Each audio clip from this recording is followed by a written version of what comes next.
Muy buenos días para todos, buenos días, ¿cómo están? Un feliz día les deseo, que nuestro Padre les bendiga, les guarde y les guíe en este camino que hemos empezado al desarrollar todos estos temas que hemos titulado el Evangelio del Reino. Espero que lo que hemos estudiado pues haya impactado sus vidas de una manera positiva. Y en realidad pues son temas que nadie más predica, nadie está sacándolos a la luz. Son realmente escasos en el mundo cristiano que alguien hable de estos temas. Aquí, producto de años y años y años de estudiar la Biblia, pues estamos tratando de resolver esas lagunas, esas inquietudes que durante tanto tiempo hemos estado manteniendo allá en lo oculto de nuestra alma. Aquí estamos tratando de dilucidar un poco acerca de esas cosas que no entendemos. Como les digo, no soy pastor, no tengo una congregación ni pretendo llevarlos a un lugar para decirles que esta es la verdad absoluta. Solamente les planteo mis apreciaciones de lo que yo veo en la Biblia, incluso les planteo mis dudas. Ustedes tienen por supuesto todo el derecho de todo el derecho de refutar, de no estar de acuerdo, incluso de enojarse, porque esa es una buena señal cuando se hacen las cosas bien, que muchos resulten enfadados con el mensajero. Así que bueno, en este canal lo que estamos intentando es buscar la verdad, eh, realmente encontrar las respuestas a nuestras preguntas, y espero que pues estas cosas nos permitan acercarnos más a nuestro Padre. Como he repetido durante mucho tiempo,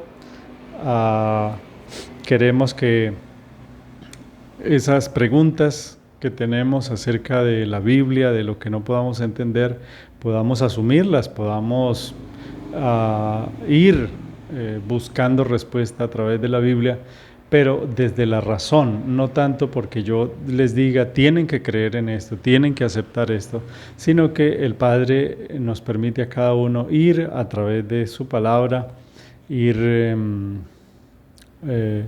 digamos que avanzando en este conocimiento. Ya hemos visto muchas cosas, algunas escandalosas, algunas que nos romperán la cabeza, otras que nos producirán enfado, otras nos darán alegría, pero de eso se trata, es un sacudón, es un llamado a despertar, a darle a esta vida un sentido diferente, inclinado hacia lo espiritual. No que cifremos todas nuestras esperanzas y todas nuestras ilusiones en esta vida, en el trabajo, en el dinero, porque tal como lo hemos repetido hasta la saciedad, esas son cosas superfluas y pasajeras, y que la verdad es que no van a ser perennes en el tiempo, sino que se van a acabar, van a envejecer y finalmente van a desaparecer, como vamos a desaparecer nosotros. Esto en realidad pues estamos de paso, nuestra vida es un suspiro, no estamos aquí para estar eternamente, aunque lo creamos, aunque lo pensemos. Es tan fácil pasar de un día para otro, de estar supuestamente bien, de estar llevando una vida tranquila y feliz, y al otro día ya tener noticias perturbadoras o preocupantes, cuando nos duele algo, cuando sentimos algo y vamos al médico y te dicen, no, ya prepárese porque ya va a ser hora, o simplemente a veces un accidente, a veces cualquier cosa pueden pasar, y necesitamos estar preparados para esto. No me canso de repetirles que este canal, uno de sus objetivos, además de dar a conocer el Evangelio del Reino que Yeshua predicó, trae consigo o trae incluido el hecho de que vayamos preparándonos para nuestra partida, vayamos preparándonos para la muerte. Así que si ese objetivo se cumple, si aprendemos a ver la muerte sin ese tinte de miedo que nos han enseñado y que nos han metido en la cabeza, pues ya es ganancia, ya es un objetivo logrado.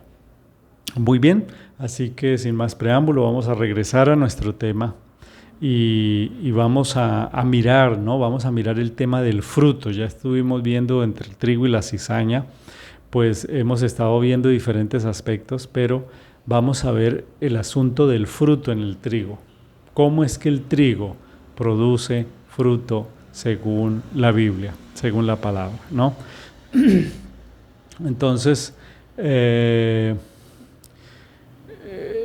tema del fruto, ya hemos dicho que lo que produce ese fruto es el espíritu de Yeshua en una persona, ¿no? Y eso es una verdad trascendental que yo debo resaltar. ¿Por qué? Algunos se escandalizaron, se asombraron cuando yo les dije que el escogido o el trigo peca y tiene su naturaleza tan pecaminosa como lo es el hijo de las tinieblas, ¿no? Es decir, que no habría diferencia en la condición pecaminosa en la que están los dos bandos y que la diferencia, realmente la diferencia viene es de lo que hace el Padre con los escogidos, y es que trata con ellos, los busca, los restaura, los perdona y los lleva de regreso a casa. Esa es la única verdad que existe en esto. Las iglesias cristianas nos hacen pensar que tú te salvas solo, tú te salvas por tus obras, porque obedeces la ley, porque cumples los mandatos, porque haces buenas obras y que esas obras te van a llevar a la gloria. Aquí no pensamos lo mismo, aquí creemos que el ser humano es salvo por gracia, por infinita bondad del Creador. Así que el ser humano merece la muerte, incluyendo el trigo, ¿no? Porque es pecador, entonces merece la muerte. Incluso los escogidos también tienen una naturaleza pecaminosa. Ahora, yo les pregunto, usted es un escogido, vamos a suponerlo, ¿no? Porque en realidad eso solamente lo sabe el Padre. Y se sabrá solamente el día que venga Yeshua a pagar a cada uno, ¿no? Entonces, yo les pregunto, ustedes es un escogido, vamos a suponer eso. Entonces, ¿cree usted que un escogido es alguien que ya no siente ganas de pecar y que tiene un cuerpo santo que ya no le pide pecado? Algunos me dirán que sí, pero yo les digo que no. Los grandes hombres de la Biblia, a excepción de Yeshua, quiero resaltar eso, a excepción de Yeshua, todos pecaron y todos tenían su tendencia, porque es que la enfermedad es el pecado, pero los síntomas son diferentes. O sea, todos padecemos del mismo cáncer, pero a unos se les aflora en el mal genio, a otros en el orgullo, a otros en la sexualidad, a otros en los vicios, a otros en la envidia, a otros en el rencor. Entonces, todos tenemos la misma enfermedad. Pero como les decía, la diferencia radica en sus espíritus, en la elección que el Padre hizo de sus espíritus. Porque a pesar de su condición de pecado, fueron elegidos y predestinados por Dios para ser salvos. Y a quien Él escoja, a quien Él desee salvar, le entregará su espíritu para capacitarlo en obedecerle. Y es, apreciados amigos, solo por la acción del Espíritu Santo que un ser humano que haya sido escogido por Él podrá vencer el pecado, podrá vencer la semilla del mal que hay en su cuerpo y que le invita constantemente a pecar. Filipenses 2:13, no olviden esa cita, dice que el Espíritu es el que produce el querer como el hacer por su buena voluntad. Por eso es que el fruto del Espíritu no se puede medir por una acción específica, sino como un principio, en un sentimiento que será implantado en los escogidos. Son sentimientos, son principios puestos por el Espíritu de Yeshua en el cerebro de sus hijos que los motivarán a obedecer. Oído, el fruto de tener el Espíritu adentro es amor, gozo, paz, benignidad, bondad, fe, mansedumbre, templanza, y contra tales cosas no hay ¿qué? No hay ley. Gálatas 5, verso 22. Entonces, noten bien que el fruto del Espíritu nada tiene que ver con religiosidad. ¿Cómo identificar a una persona que tiene el fruto del Espíritu Santo? Es gozosa, tiene paz, es buena, tiene bondad, tiene fe, es manso, tiene templanza. Esas cosas son lo que evidencia que una persona tiene el fruto del Espíritu Santo. Así que concluyendo, la diferencia entre unos y otros está en que el cascarón es el mismo, la tendencia es la misma, pero el espíritu que está por dentro sí es totalmente diferente. Y veamos un aspecto supremamente importante y digamos que un aspecto hermoso de lo que significó la venida de Yeshua a este mundo. Miren ustedes, los que nacieron después de Yeshua iban a tener en abundancia algo que antes de él no estaba disponible de la misma manera, su Ruach. Ya vamos a hablar un poco acerca de lo que es el espíritu de Yeshua. Porque miren, quiero invitarlos a leer el libro de Romanos en capítulo 8, verso 26 al 39, y dice así: de igual manera, el Espíritu nos ayuda en nuestra debilidad, pues ¿qué hemos de pedir como conviene? No lo sabemos, pero el Espíritu mismo intercede por nosotros con gemidos indecibles. Sin la presencia del Espíritu es imposible vencer esta carne. Y ese ha sido el paradigma en el cristianismo, pensar que a través de buenas intenciones y con algo de esfuerzo, nosotros vamos a lograr ser santos o ser limpios de pecado. No estoy diciendo que no haya que obedecer, todo lo contrario. Alguien que tenga el Espíritu Santo en su vida tendrá de manera espontánea y libre el deseo de obedecer. Pero la profecía de la venida del Espíritu no es algo del Nuevo Testamento, sino que los profetas ya habían advertido de ese trascendental acontecimiento que vendría en el futuro. Por eso es que en Ezequiel 36, 17 lo ponen como un evento que vendrá en el futuro, ¿no? Hijo de hombre, mientras la casa de Israel moraba en su tierra, lo contaminó con sus caminos y con sus obras. Como inmundicia de menstruosa fue su camino delante de mí. Versículo 18. Y derramaré mi ira sobre ellos por la sangre que derramaron sobre la tierra, porque con sus ídolos la contaminaron. Los esparcí por las naciones, y fueron dispersos por las tierras conforme a sus caminos y conforme a sus obras les juzgué. Y cuando llegaron a las naciones a donde fueron, está hablando de toda la historia de Israel cuando fueron esparcidos por la tierra, cuando llegaron a las naciones donde fueron, profanaron mi santo monte, diciéndose de ellos: estos son pueblo del Eterno, y de la tierra de él han salido.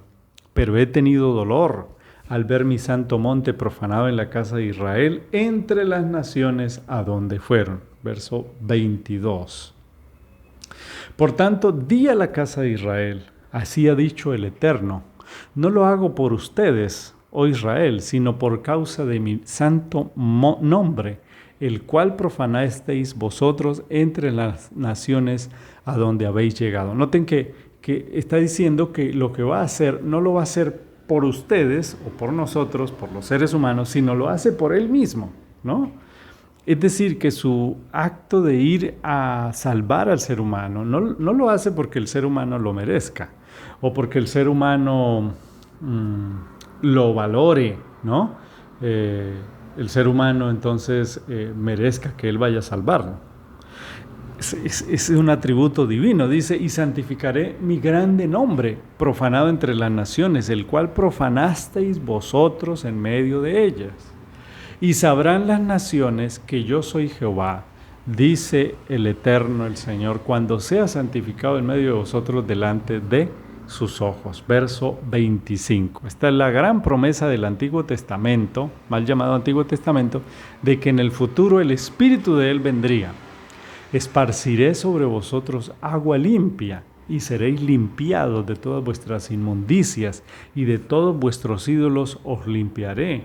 Os daré un corazón nuevo, y pondré un espíritu nuevo dentro de vosotros, y quitaré vuestra carne el corazón de piedra, y os daré un corazón de carne, y pondré dentro de vosotros mi espíritu, y haré que andéis en mis estatutos, y haré que guardéis mis preceptos, y haré que los pongáis por obras.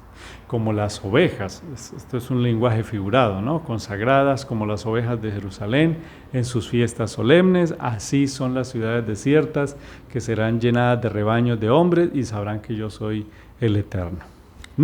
Pregunta número 1. Díganme de todo eso que Él iba a hacer, ¿qué parte la va a hacer el ser humano? 0, hermanos. Nada. En la obra de salvación el ser humano no interviene. Entendámoslo de una vez. En la obra de salvación esparciré, yo los limpiaré, yo les daré un corazón nuevo, yo les pondré un espíritu nuevo, yo quitaré el corazón de carne, el de piedra y les daré uno de carne, yo pondré mi espíritu, yo haré que andéis en mis estatutos, yo haré que andéis en mis preceptos, yo haré que los pongáis por obra. ¿En qué parte de ese proceso está? Y ustedes harán tal cosa. No, sencillamente Él dice, yo haré, yo arreglaré, yo limpiaré, yo justificaré. Lo que pasa es que la teología siempre nos enseñó que el ser humano tenía que hacer algo en la salvación. Y contradice todo lo que dice la Biblia respecto a ese tema, porque la Biblia en ningún momento dice que el ser humano deba hacer algo para ser salvo. O sea, sí hay que hacer cosas, pero son las que influenciados por el Espíritu podamos hacer. Entonces, el Antiguo Testamento, hablo del Antiguo Testamento para que ustedes me comprendan, pero específicamente el profeta Ezequiel mencionaba como una profecía que en el futuro iba a venir el Espíritu del Padre, iba a venir el Espíritu del Dios de Israel, iba a venir y iba a entrar al corazón del hombre. Y yo quiero que veamos cuándo y cómo se cumplió esa profecía en Yeshua. Porque estamos hablando del trigo, ¿no? Estamos hablando del trigo. Entonces esta obra que realizaría el Padre a través del Espíritu de su Hijo, solo fue posible una vez que se efectuó el sacrificio de Yeshua en la cruz. Antes de eso no se pudo efectuar. Miren lo que dice el libro de Yohanan, Juan 7:39. Escuchen bien. Juan 7:39 dice, esto dijo del Espíritu que habrían de recibir los creyentes en Él, pues aún no había venido el Espíritu Santo porque Yeshua no había sido aún ¿qué? Glorificado. Así que después de Yeshua, los hijos del Altísimo tendrían, como nunca antes, hermanos, la posibilidad de pedir el Ruach o la Ruach, el Espíritu, para ser limpiado de todas sus inmundicias. Aquellas inmundicias que los seres caídos habían permeado a la raza humana, toda la decadencia, todos sus pecados. Lo que promete el texto es que todos sus escogidos serían restaurados, serían limpiados, serían restablecidos. Así que es algo maravilloso porque finalmente se cumplió únicamente cuando Yeshua vino a esta tierra. Miren este texto maravilloso del libro de Gálatas, Gálatas capítulo 4, versículo 6. Porque sois hijos, Dios ha enviado el Espíritu de su Hijo a nuestros corazones, el cual clama, Abba, Padre. Así que es trascendental entender que el panorama general del proceso de la salvación del ser humano ha tenido diferentes momentos en el cronograma que el Padre ha establecido para ser ejecutado a su debido tiempo. La venida del Espíritu no fue ni ocurrió antes de Yeshua. con contadas excepciones, ¿no? Pero ese descenso del Espíritu Santo sobre sus hijos, de esa manera como la menciona Hechos, cuando bajaron como lenguas de fuego y se posaron sobre sus cabezas, eso no había ocurrido en ningún momento de la historia del pueblo de Israel.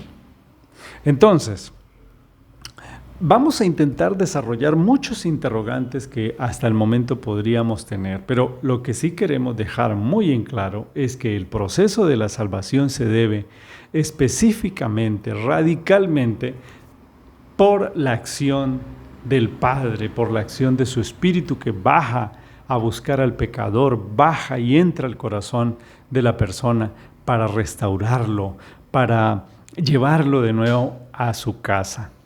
Y vamos a entrar a una polémica en este momento. Vamos a entrar de lleno a algo muy controvertido y algo que va a generar muchísima polémica en los que logren ver este video. Y es aclarar con la Biblia si fuimos predestinados para ser salvos. Empecemos por mirar de qué se trata esa palabra. Pues la palabra predestinados se tradujo de una palabra griega del Nuevo Testamento que se llama, o es la palabra proorizo, ¿no? Que significa determinar algo de antemano. Es como encauzar algo para que llegue a un destino, a un lugar, ¿no? Entonces, proorizo es la palabra original del griego, y la tradujeron entonces a predestinar o a predestinación. Y vamos a ver si realmente hay predestinación o no. Vamos a ver si realmente algunos seres humanos están predestinados para ser salvos o no. Vamos a iniciar con una cita en Juan 15, verso 16. Dice, Yeshua mismo dice, vosotros no me escogisteis a mí, sino que yo os escogí a vosotros. Aquí claramente podemos ver la libre elección del Creador para darle la salvación a ciertas personas. Yeshua claramente dice, ustedes no me escogieron a mí, ustedes no me buscaron a mí, ustedes no me eligieron a mí, fui yo quien los escogí a ustedes. Fui yo, voy a repetirlo 3 veces, fui yo quien los escogió a ustedes. Dice Yeshua, ¿no? Estoy citando al Señor. No fueron ustedes que me escogieron a mí, sino que fui yo que los escogí a ustedes. Yo los escogí a ustedes. Así que desmiente ese postulado de que las personas son las que toman la decisión de regresar al Padre. En ningún momento Pedro o Juan pudieron decir que ellos habían elegido a Yeshua, ¿no? En ninguna parte. Dice, y nosotros que escogimos, teníamos varias opciones, ¿no? Pero escogimos a Yeshua como la mejor opción. En ningún lado de las cartas de los discípulos dice algo así. Antes bien, Mateo, por ejemplo, Mateo 11, 27, creo que es el versículo, dice, y nadie conoce al Padre sino el Hijo, y aquel a quien el Hijo lo quiera, ¿qué? Revelar. Nadie lo puede conocer si Él no se lo revela. Entonces, una vez más, el que el Padre sea o no revelado a una persona es una decisión netamente de ¿quién? De su Hijo Yeshua, ¿no? Y miren esta otra cita, Efesios 1:4. Según nos escogió en Él antes de la fundación del mundo, para que fuésemos santos y sin mancha delante de Él. Este texto representa un terremoto espiritual para un creyente cristiano, ¿no? Porque digamos que deja en evidencia un antes del tiempo, antes de nacer, antes de existir en el mundo, hubo algo que ocurrió y que nos inmiscuyó, y es que Él escogió a los santos, escogió a los escogidos para ser santos, ¿no? Esa elección se marca en una línea de tiempo mucho antes de que naciera alguien aquí. Porque dice, desde la fundación del mundo los escogió para que fueran ¿qué? Santos. Así que si alguna vez un ser humano logró ser santo o va a lograr ser santo, será porque fue escogido para eso. Si no fue escogido para eso, jamás lo logrará. Jamás lo logrará. Por ejemplo, Mateo 20:16 dice, así los primeros serán postreros, los postreros primeros, porque muchos son llamados, mas pocos los escogidos. Entonces, dejemos algo claro. La cantidad de salvos depende de cuántos escoge el Padre para ese fin. No es de cuánto se esfuerce la iglesia para salvar a los perdidos, ¿no? Mediante predicaciones y llamados. Yo me acuerdo que cuando yo predicaba en la iglesia, al final yo hacía un llamado poderoso y casi les lloraba y casi les suplicaba a la gente que vinieran a Yeshua, que lo aceptaran, que se arrepintieran. Pero claramente eso no funciona así, porque no depende de mí, del predicador, ni siquiera de la gente que escucha el llamado, ¿no? Porque los salvos son escogidos. ¿Escogidos de quién? Del Padre. Y no son muchos. Es decir, hay más, digamos que hay más cizaña que trigo.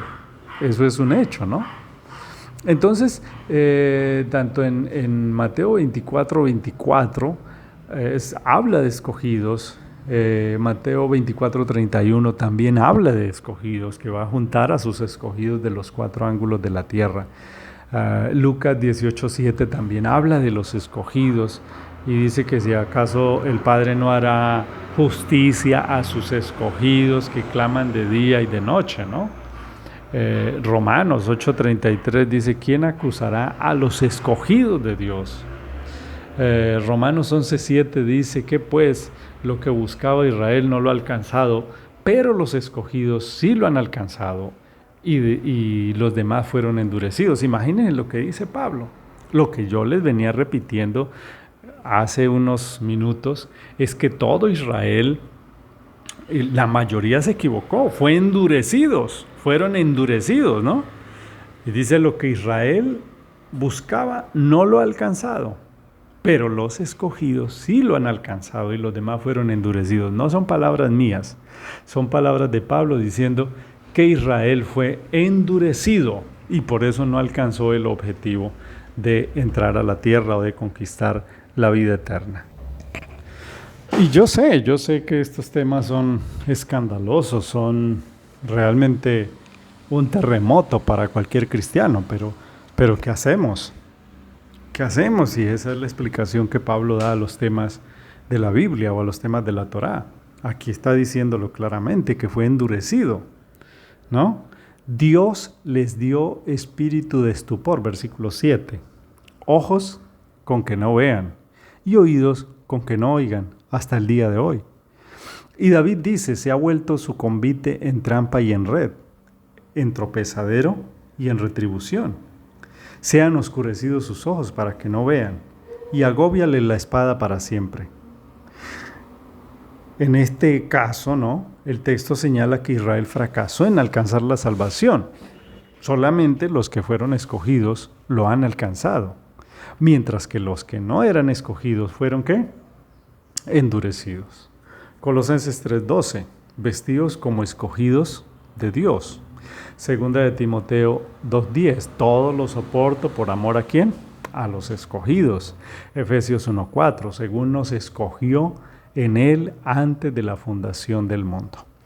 Así que yo quiero que abran su mente, que dejen tanto paradigma y tanto manipulación de las iglesias y que escuchemos la verdad tal como es. Así nos cueste trabajo entenderla, así nos resulte un poco chocante, pues hagámoslo con el corazón abierto, que esa es la mejor manera de escuchar las palabras del Padre. Pero viene un texto escandaloso, viene un texto realmente fuerte, sacudidor, y les pido que vayamos a leerlo. Romanos capítulo 9, versículo 9. Vamos a leerlo.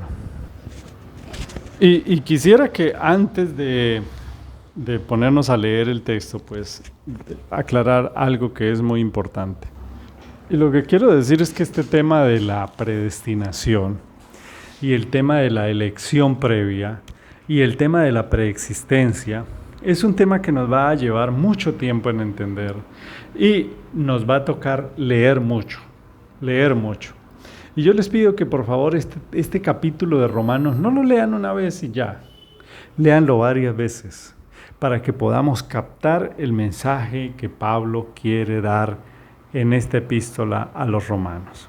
Entonces vamos a leerlo. Dice, porque la palabra de la promesa es esta: por este tiempo vendré, y Sara tendrá un hijo. Y no solo esto, sino también cuando Rebeca concibió de uno, de Isaac, nuestro padre, pues no había aún nacido, ni habían hecho ni bien ni mal, para que el propósito de Dios conforme a la elección permaneciese, no por las obras, sino por el que llama, se le dijo, el mayor servirá al menor. Como está escrito, a Jacob amé, mas a Esaú aborrecí. ¿Qué pues diremos? ¿Que hay injusticia en Dios? En ninguna manera, pues a Moisés se dice, tendré misericordia del que yo tenga misericordia, y me compadeceré del que yo me compadezca. Así que no depende del que quiere ni del que corre, sino del que Dios tenga misericordia. Porque la Escritura dice a Faraón, para esto mismo te he levantado, para mostrar en ti mi poder y para que mi nombre sea anunciado por toda la tierra. De manera de que quien quiere, tiene misericordia, y el que quiere endurecer, endurece. Pero me dirás, ¿por qué pues sin culpa? Porque ¿quién ha resistido a su voluntad? Mas antes, oh hombre, ¿quién eres tú para que alterques con Dios? Dirá el vaso de barro al que lo formó, ¿por qué me has hecho así? ¿O tiene potestad el alfarero sobre el barro para hacer de la misma masa un vaso para honra y otro para deshonra? ¿Y qué, si Dios, queriendo mostrar su ira y hacer notorio su poder, soportó con mucha paciencia los vasos de ira preparados para la destrucción, y para hacer notoria las riquezas de su gloria, las mostró para con los vasos de misericordia que Él preparó de antemano para la gloria, a los cuales también ha llamado, esto es a nosotros, no solo a los judíos, sino también a los gentiles, como también en Oseas dice, llamaré pueblo mío al que no era pueblo mío, a la no amada, amada. En el lugar donde se les dijo, vosotros no sois pueblo mío, allí serán llamados hijos del Dios viviente. Y les repito, lean este texto una y otra vez. Léanlo en diferentes versiones, medítenlo, traten de ver qué es lo que él está diciendo allí. Y en primer lugar, aquí Pablo nos lleva a un terreno realmente de preguntas tremendas y respuestas muy duras. Nos dice que Rebeca tuvo 2 hijos de Isaac y que uno de ellos fue amado por Elohim y el otro fue rechazado por Elohim. Inclusive, destaca el texto, sin haber nacido. Dios ya lo había escogido para el que sería el plan de crear su pueblo en esta tierra. En Jacob, como era llamado el amado, se depositarían las más grandes bendiciones y promesas hechas a Abraham. Lo interesante, hermanos, es que el mensaje de Pablo es claro al decir que la escogencia del Padre es soberana y autónoma, y que Él escoge a unos y a otros, no por su voluntad de hacerlo simplemente, ¿no? No los escogió, quiero decir, por las obras que haría, sino porque el que llama es el mismo. Así que su llamamiento no estaba condicionado por el bien o el mal de Jacob, lo bueno o lo malo que Jacob se portaría, sino porque por alguna razón el Padre le plació escogerlo a él y al otro no. Como ustedes bien saben, ¿no? Ustedes se acordarán, Jacob fue un hombre lleno de defectos y de equivocaciones, hermanos. Y esa es la prueba de que los escogió a pesar de sus errores. Solo para mencionarles algunos, él robó la progenitura de su hermano Esaú, ¿no? Pero el padre lo escogió a él para llevar a cabo sus planes. ¿Quién era el primogénito? Era Esaú, pero escogió al menor. Y Pablo sabe que sus lectores y sus oyentes iban a decir acerca de esta libre y soberana elección del Padre, iban a decir, pero qué injusticia tan grande, ¿no?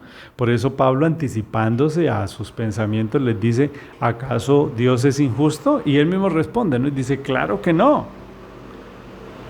Pues a Moisés dice, tendré misericordia del que yo quiera tener misericordia y me compadeceré del que yo quiera compadecerme.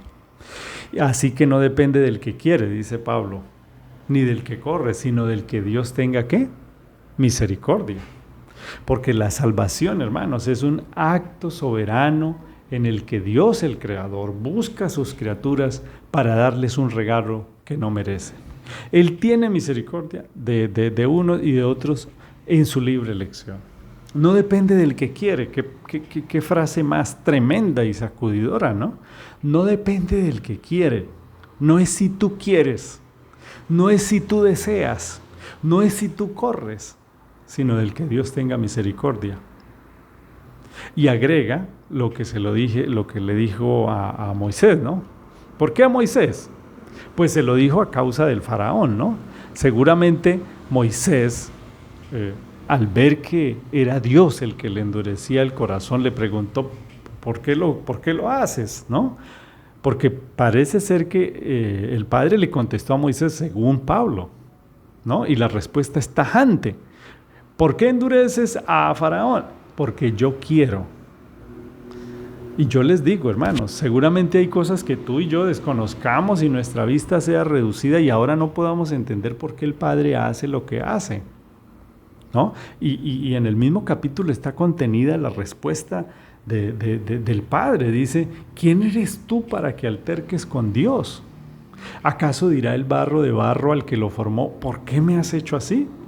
¿O no tiene potestad el alfarero sobre el barro para hacer de la misma base un vaso para honra y otro para deshonra?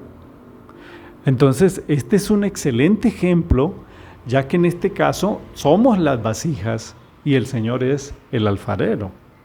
Pareciera injusta, ¿no?, la elección, pero no podemos hacerle un juicio a Dios porque no somos nadie para hacerlo.